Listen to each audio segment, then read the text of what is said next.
Like, really? Hello everyone, and welcome back to Flo's Corner. So in this video, I'm going to be discussing my nightmare phlebotomy experience when getting my blood drawn. So please stay tuned.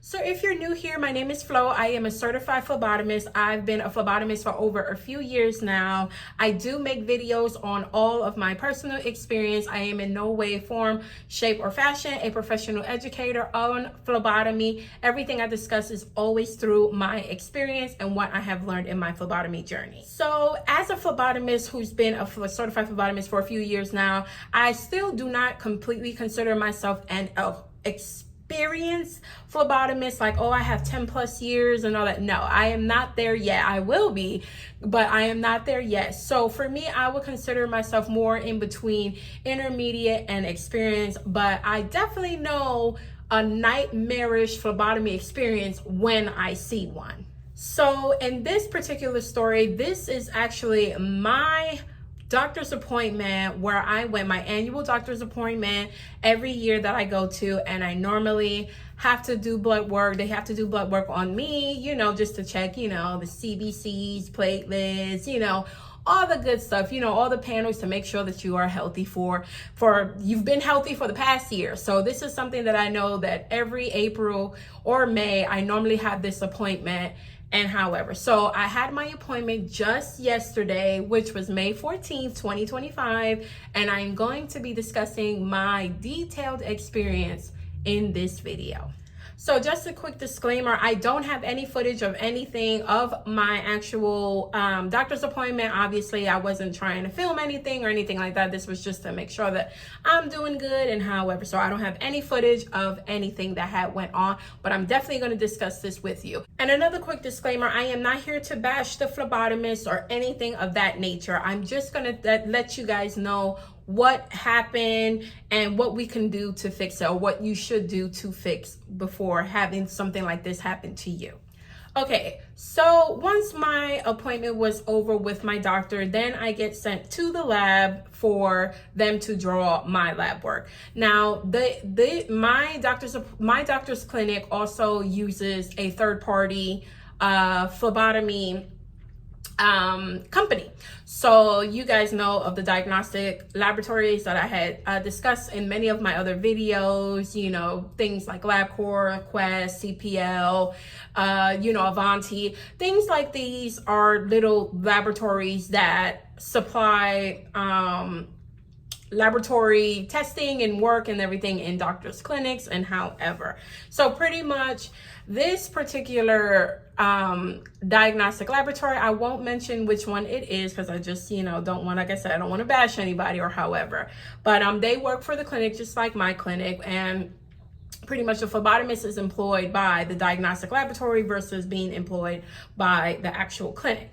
So when I went in, you go and sign in your name. They make sure that the order is sent and however, and yada, yada, yada. So for these certain panels, I didn't have to fast or anything. My appointment was after work. So, I already ate for the day, had my coffee, yada, yada, yada. Anywho, I was pretty much the only one there. I guess it was just a dead time at the time that I went. And okay, so I get called to the back and, see all the phlebotomy stuff. I'm used to it by now. And I sit down in the chair. She tells me to sit down in the chair. I already knew what panels was going to be performed on myself, so I already knew how many tubes they were going to need. So in total, mine was going to be 4 tubes. It was going to be 3 SSTs and 1 lavender. So SST stands for serum separator tube and an EDTA, or they were going to draw for me. So in total, that's going to be 4 tubes. Now, there was a couple of tests, and I know most of the time when you have a couple, like more than, I want to say maybe about 6 tests and stuff. You know, whenever you're filling up your SST, you want to fill it up pretty high all the way to the top. And SSTs, if you don't know, is one of the more larger tubes. And however, so you want to make sure that you fill it up, especially if it's more than one test being tested on the SST. So I know they're going to need quite a bit of blood. Blood volume is going to need to be a little bit high because of the testing that my doctor had ordered for me. So I know my veins. I know which arm is the right arm to get a successful blood draw. I know my body. I've known this pretty much before I was even a phlebotomist. You got to remember, I am a mother. I've gotten stuck many times for blood draws, IVs, and all that stuff. You guys know it. So normally the first thing I always do is to always tell them it's going to be the left arm, because I do have like one vein over here, one okay vein, but it's always like, so every time I've ever gotten my blood drawn, most of the time they would start here and then they go, oh, you know what, let me go to the left. So I just literally had in my mind for the rest of days of my life to ever get blood draws or IVs or anything, please use my left arm. I always say that. Here we go. Boom, I always put my left arm out because I already know.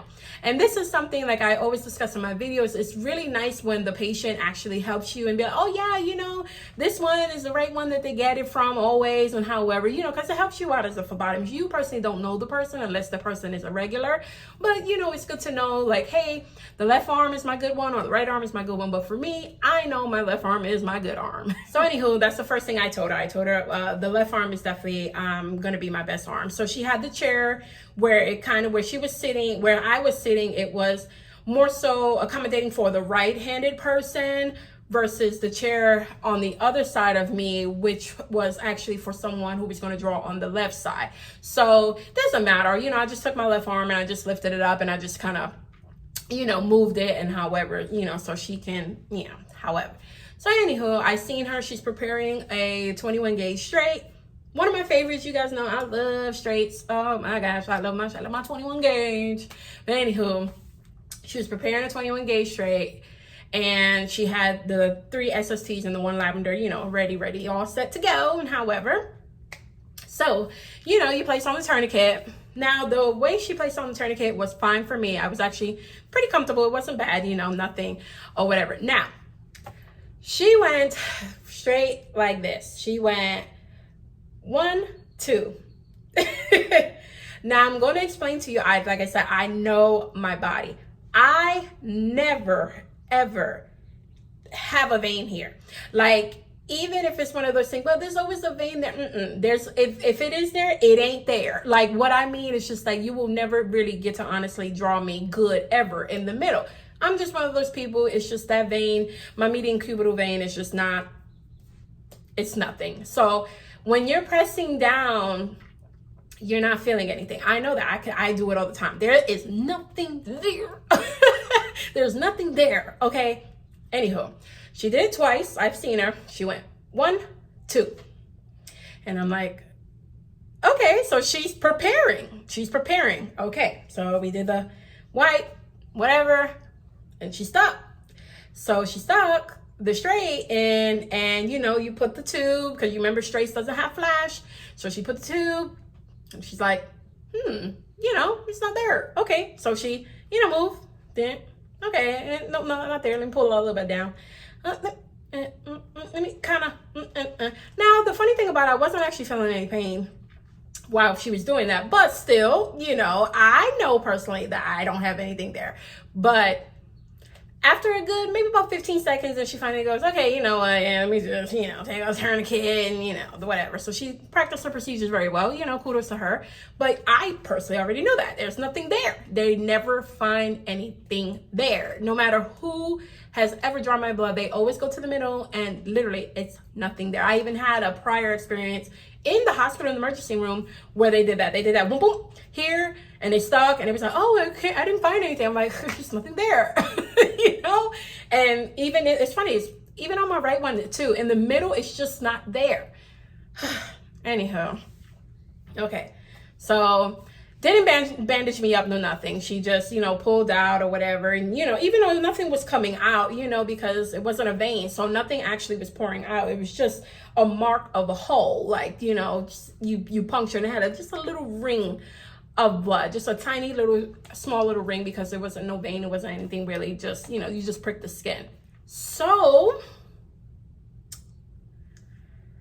okay, after we were finished with that, with the middle, she gathers a 23 gauge butterfly this time. So you guys know the 23 gauge butterfly I told you I normally use for my toddlers, smaller children, very fragile, very thin veins or thin papery skin for like geriatric patients sometimes, things like that. 23 gauge, I told you, amongst a lot of phlebotomists, is not really the ideal one we like to use because it's kind of slow. You know, you kind of want to just get these tubes out. You got a 23 gauge, you're like, I'll be here forever, man. I'll be here forever with this 23 gauge. But obviously we use it when our judgment says to use it. She takes out the 23 gauge. She takes out the 23 gauge. Now, because she couldn't get anything in the middle, she now puts on the tourniquet extremely tight. So, I forgot to mention, I didn't want to say anything to her because I'm just one of those, like, I know I'm a phlebotomist, but I don't sit down and just be like, yo, I'm a phlebotomist, so like, come on, I'm gonna tell you how to do your job because I'm not with it. I don't know. I just kind of give people the benefit of the doubt.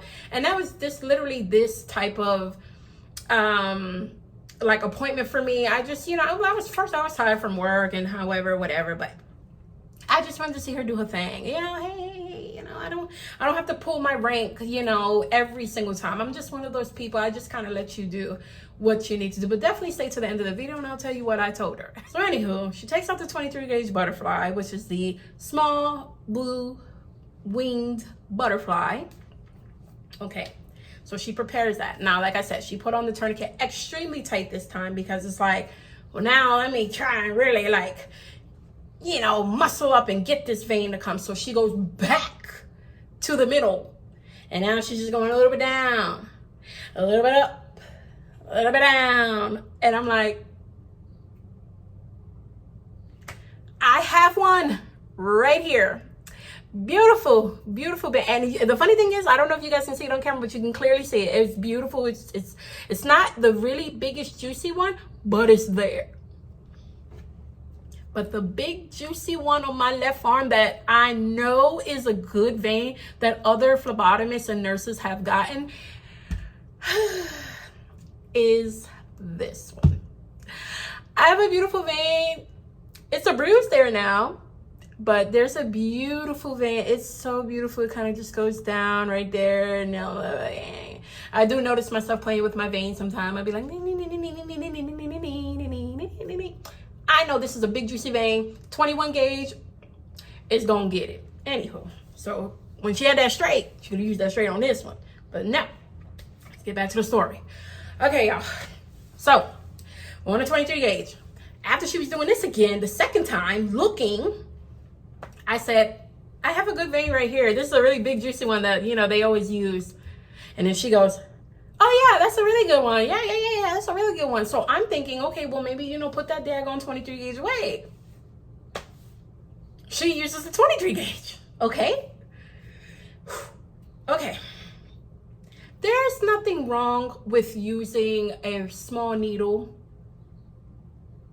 for a big vein, only in certain circumstances where you are not trying to cause so much discomfort for a patient. For me, I rarely would use a 23 gauge on a big juicy vein. I'm impatient sometimes, and I know I can still not cause you discomfort with a 21 gauge or a straight. It's like I said, it just depends on the phlebotomist knowing how to insert it, because you can, you know, insert it a certain way or however to not cause discomfort. But in certain circumstances, you will have people go, oh, well, you can use a 23 gauge on a really big prominent vein, because of you want to not cause discomfort. And I'm like, you can do the same also with a 21 gauge. I mean, I've had many patients say a 21 gauge, oh, I didn't even feel. I'm like, yeah, it just depends on the phlebotomist and how they insert it into the skin, and however, you know the drill. Anyway, so I kind of sort of knew that this was going to be difficult. This was going to be a pain in the behind. Anywho, so like I said, number one, that tourniquet was killer, because she couldn't find it here. So you feel like maybe I need to readjust and, you know, squeeze the crap out of this tourniquet to put on this patient's arm. So, you know, you can literally see the meat on the outside of the tourniquet because of how tight it was. So I just didn't say nothing. I didn't say nothing. So then she goes in with the 23 gauge, whoop, flash comes. Now, she went under my vein. I have noticed phlebotomists do this. I don't go so much under because how could I say this? Because I know certain phlebotomists go, okay, my vein is here. This is like extremely where my vein is. She stuck me like down here. So pretty much you're letting the butterfly go all the way up into the vein. You know what I'm saying? So it's kind of going through meat and all of that stuff and capillaries and you name it and yada yada. I have seen phlebotomists do that. I personally don't. I try to be like right a little bit underneath the vein, but not so far down. You know what I mean? Just so I can stick the butterfly all the way up. I still like to have a little bit of the needle still sticking out. But some of them do that. They do that so the whole needle can actually be inside the arm where you really don't have to worry about it moving and however. Anywho, that's how she stuck me. So, you know, flash comes on, you know, boom, hey, I'm in the vein, yada yada. Now we're filling up the SSTs, and the SSTs is the large tubes. So this is a 23 gauge. It's going extremely slow because it's dripping in there because it's such a small gauge of diameter needle. Anywho, we have to fill up three of those big old tubes. So I'm feeling this one I'm feeling. I am feeling that feeling when people say, well, I can feel normally when my blood is being drawn. And sometimes I go, I don't think so, whatever. No, I felt it. That 23 gauge was like pulling the crap out of my vein. And it was taking forever to get those doggone SSTs filled, y'all, filled. And she was filling them to the top. So we already passed the threshold of a minute of this tourniquet being on. You guys already know in many of my videos, remove that tourniquet no more than a minute. It's still on extremely tight, bruh. It's still on. Okay. Anyways, by the second one, when the second one was finished, the second SST was being filled to the top, I noticed the bruising. It started to bruise. My vein was getting blown. Okay, check out my what are blown veins and videos and all that stuff. I have good videos on that if you want to know what a blown vein is. My baby was getting blown. She should have took up the tourniquet. It was like almost to the point where I felt like my vein was giving up. My vein was like, this is pulling too slow. It's messing with so much of the red blood cells and all kinds of, I just felt like this is just honestly a waste of time. It was a really juicy vein. I really have a really nice juicy vein right here, and I could never even fathom using a 23 gauge on this vein. Anywho, we finally got done, and you know, she pulled the tourniquet off, you know, once the last EDTA was being filled. And yeah, I did. I felt the feeling of like my arm kind of hurts. I do feel sore. I'm already noticing a nice little bruise, you know. I will admit she did apply a little pressure, but she did not for a long time. She applied pressure and then put Coban on. And the funny thing is you put gauze normally. You put gauze and then you put Coban. Coban, I'll insert what Coban is here. And you pretty much bandage your patient. Now she put the Coban on extremely tight too. Oh my gosh. I was like, whoa, this is like really crazy. I never put on Coban where it is like literally restricting the patient from bending the arm. And that's what it was. That cold band was so daggone tight, I couldn't even bend. I had to take it off. I literally honestly had to take it off once I got back into my car, because I was just like, I can't even like try to put the steering wheel in reverse, because the cold band was barely allowing my arm to bend, you know, because you have the cold band around the bend of your arm. And it's crazy because she didn't hold the gauze, so the gauze wasn't even where the insertion site was. The gauze was in the middle. And yeah, it was crazy, because now when I looked down at the cold band before I had removed it, the cold band had a whole bunch of blood on it, you know, and I'm like, well, the gauze ain't there to catch it. Anywho, so my blood draw was over. I'm watching her put the labels on, inverting, everything. So I decided to say right after all of that, I said, I'm a phlebotomist. And her face was like, oh, wow, you are? I'm like, yeah, And then, you know, she went into what company you work for and however, and, you know, I discussed that with her also. But I also needed to let her know of all the things that was wrong during this blood draw. I was very, very cordial. You know, I'm not one of the type of people to be really mean and nasty and stuff. You know, you still can put your point across without having to be so nasty, you know? So I just let her know everything that went wrong, you know, to the point of, I don't have a vein there. I know that. I know my body. I know it very well. There's nothing there. You only tapped twice. You didn't feel anything. I know you didn't feel anything because there ain't nothing there. You know, and then the 23 gauge on a juicy vein, no. You know, so I literally just had to discuss what went wrong. And, you know, of course there's an apology, you know, I'm so sorry and however, but, you know, she actually honestly had way more phlebotomy experience than I have, because we had went into how many years we've been doing it. She was a little bit more than me. So I was like, okay, well, you know, yeah, you're up there. You know, you're up there. You should kind of know the basic stuff or whatever. But anywho, that was the nightmarish phlebotomy experience that a phlebotomist had experienced. And I wanted to also do this video because I wanted to show you guys that, you know, we are regular people. You know, we don't draw our own blood. People kill me like, oh, you're a phlebotomist, can you draw your own blood? Nah, I probably could, but I'm not. You know, I mean, come on, I'm not sticking myself. Just saying. But anywho, we are regular people. Things like this do happen. Like I said, I'm just not one of those. I sit down and I just kind of pump up my chest and just be like, you know, I'm a phlebotomist. I ain't got time. You know, I don't. I'm just, like I said, I give people the benefit of the doubt. You know, you do a great job. You do a great job. If you don't, you know, I'm gonna let you know. And however, but sometimes you just need to educate a little bit. You know, like I said, you know, I told her, I was like, I don't teach like the book wise, but everything I know is from experience and what I do and however. But the proof was in the pudding. I'm bruised. I'm like, this is my bone vein hematoma right there. It's on nasty. You know what I mean? Like, baby,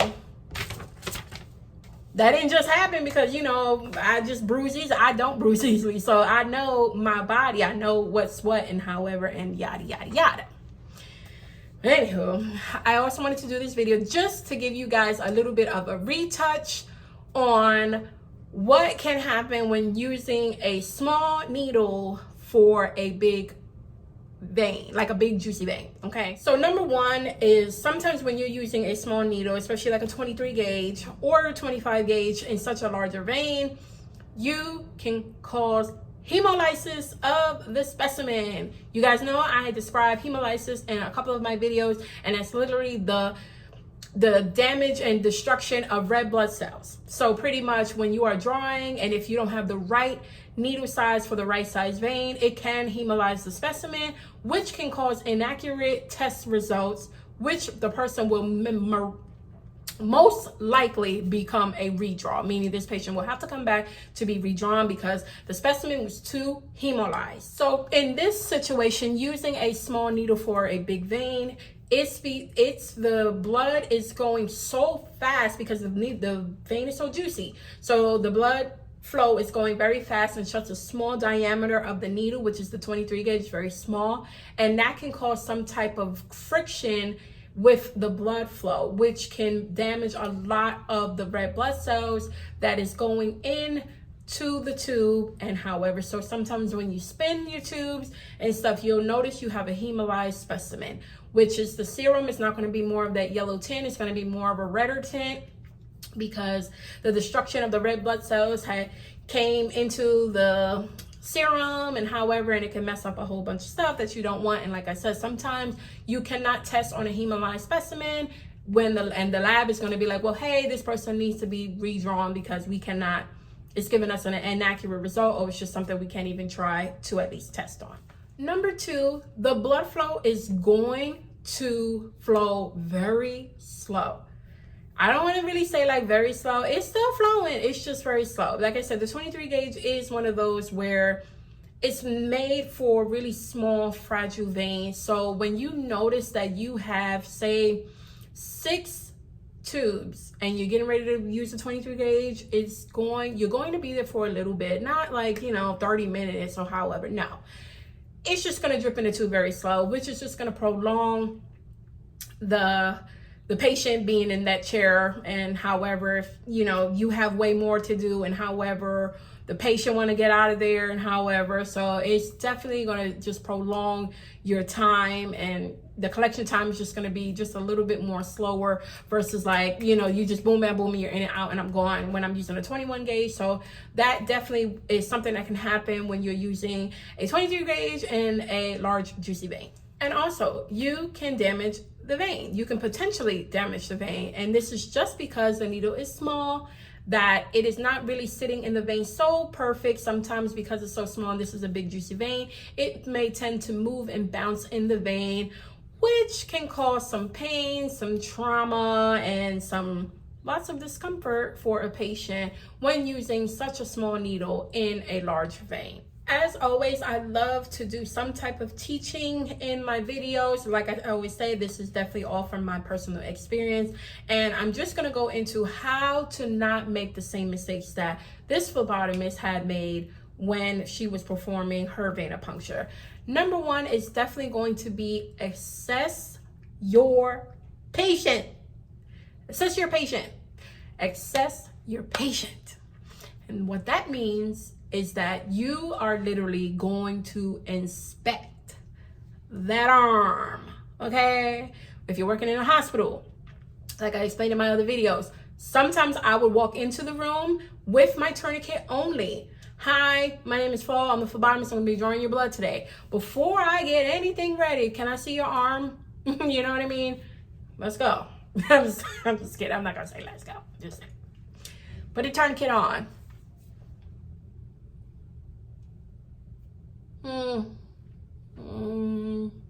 Which one do I feel that I know that I'm gonna get? Okay, that's how you do it. Assess your patient.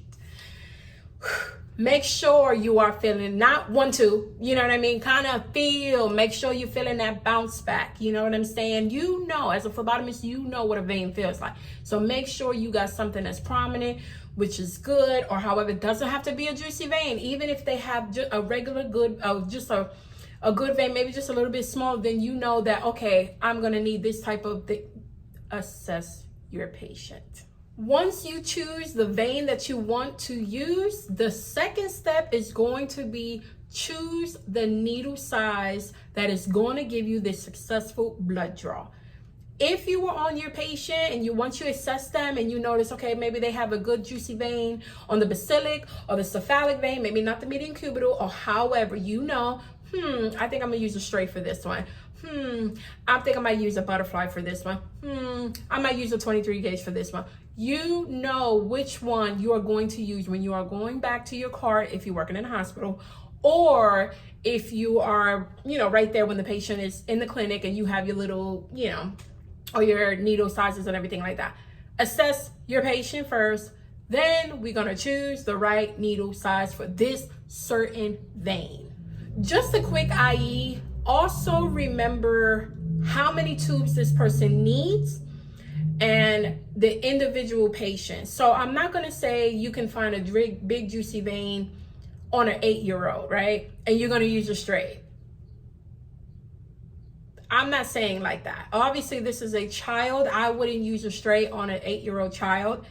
You know, their arms and veins may still be prominent and however, but I would still try to use a butterfly for more comfort. Obviously, this is a pediatric patient, and you know, so you also have to remember the individuality of the patient and how many tubes of blood you are going to need to be drawing. Now, if it's up, I mean, honestly, I can use a straight. I have drawn 6-7 tubes with a straight. It is no big deal for me. But like I said, if you just want to make it just a little bit comfort, don't forget there are 21 gauges in a butterfly, which gives you more free hands because all you're doing is just holding the hub and changing the tubes. Okay, I'm not saying sit there with 10 vials of blood and you're gonna sit there trying to hold it straight. It's up to you. Hell, if it's up to you, you're gonna do that. But I'm just saying, for personal experience, choosing the right needle also goes for how much blood you're going to need, which just means how many tubes you're going to be needing to fill up, with also the blood volume, because you may need to fill up a tube, but it doesn't mean you're going to fill up the tube fully. Some tubes, you know, you're okay with getting just a little bit if it's for one little small test and you only need like 0.5 milliliters of blood. Then you can give a, you know, you don't really care, you can just use some real quick and then blah blah blah blah. But the ones that you need to like literally sit there and fill up all of the tubes, and you got like 6 tubes, and I would say, in my personal experience, maybe a butterfly would be a little bit more comfortable for you and more comfortable for the patient. And however, and like I said, number 2, also the individuality of the patient, which means like, is this a geriatric patient? Is this, you know, a small little patient, or, you know, anything like that, fragile skin and stuff. And also I have seen this on Google, and it's pretty much a really nice statement that this is what I was going to say anyways, but I like the way they summed it up better. And pretty much it just reads this: as a phlebotomist, you should always be able to make informed decisions about venipuncture technique and needle selection to ensure a smooth and comfortable experience for the patient while maintaining sample integrity. That just pretty much means that it is up to you as a phlebotomist to make sure that your patient is comfortable during a blood draw. Make sure that you are not causing any type of pain. Make sure that, obviously, it's going to be a pinch. You know, you always let them know you're going to feel a pinch, but it should never be anything of feeling pain or really, really bad discomfort where the patient, you know, is just not happy. While also maintaining sample integrity. And sample integrity is just making sure that, you know, you are drawing the right way. You are also, you know, you're doing the order of draw. You are not hemolyzing the specimen. All of these things, you know, you don't want to make the patient comfortable, but then the sample is messed up in any way or however. You gotta make sure that you are also maintaining sample integrity as well.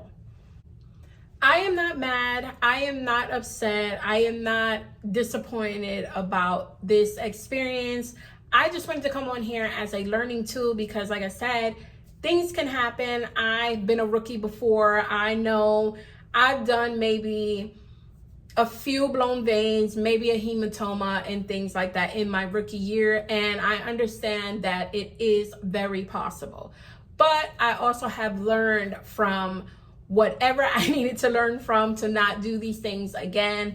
And I just really wanted to come on here and share my story. Like I said, you know, she was really sweet. She was a really nice person and everything. Like I said, she's been more of a phlebotomist in many more years than I have and things. And I just feel like, you know, sometimes we get a little bit besides ourselves. Maybe we get a little bit too confident. We think that, you know, boom, I got it. You know, sit your behind down. I got you. Let's go, you know. It could have been anything. We don't know.